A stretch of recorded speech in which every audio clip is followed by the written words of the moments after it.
立法院將通過3項公投案，其中一項是把非核家園的政策廢掉，可能是11月大選的當日投票。不過，這環境工作者就指出，這8當來4解甲核電有關係公投，不過是有7成的民眾根本都無了解發電的詳細結果，安尼一直咧公投根本都無意義。贊成59位，反對51位，贊成者多數。立法院10次通過國民黨團提出來，你敢有支持政府使用核電振興經濟來廢除非核家園的能源政策公投案？國民黨立委強調是要確保國內供電的穩定，民進黨立委批評是為了要衝關投票率。一定要理性的來使用能源的政策，返回核電，以廢除非核家園的錯誤能源政策。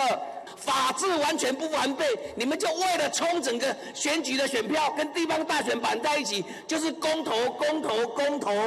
又有貴看體的。國內就要在8年來進行第4遍的核電公投，一拿前3遍的投票結果咧，2018年的以核用力公投，同意票589萬外票，要到6成，上面通過成功3度。電業法內面，2025年達成非核家園的文理，2021年重啟核四公投，無同意票比同意票較濟無通過。一拿去年核3重啟公投，雖然同意的比例7成4，不過票數無過關，也無通過。環境工作者講，7成的個人無了解國內這麼主要攏是用天然氣發電，無應該佇民眾攏無了解電對倒位來的時陣，為了博大選的政治操作推殺公投。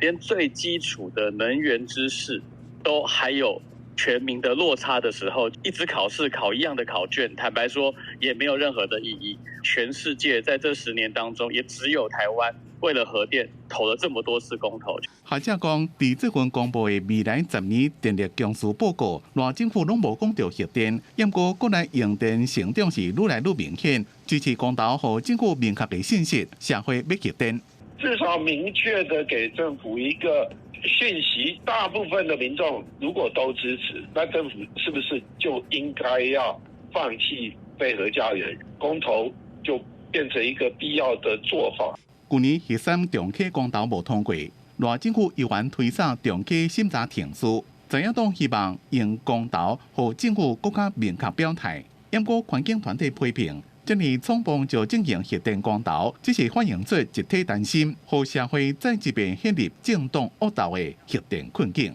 記者綜合報道。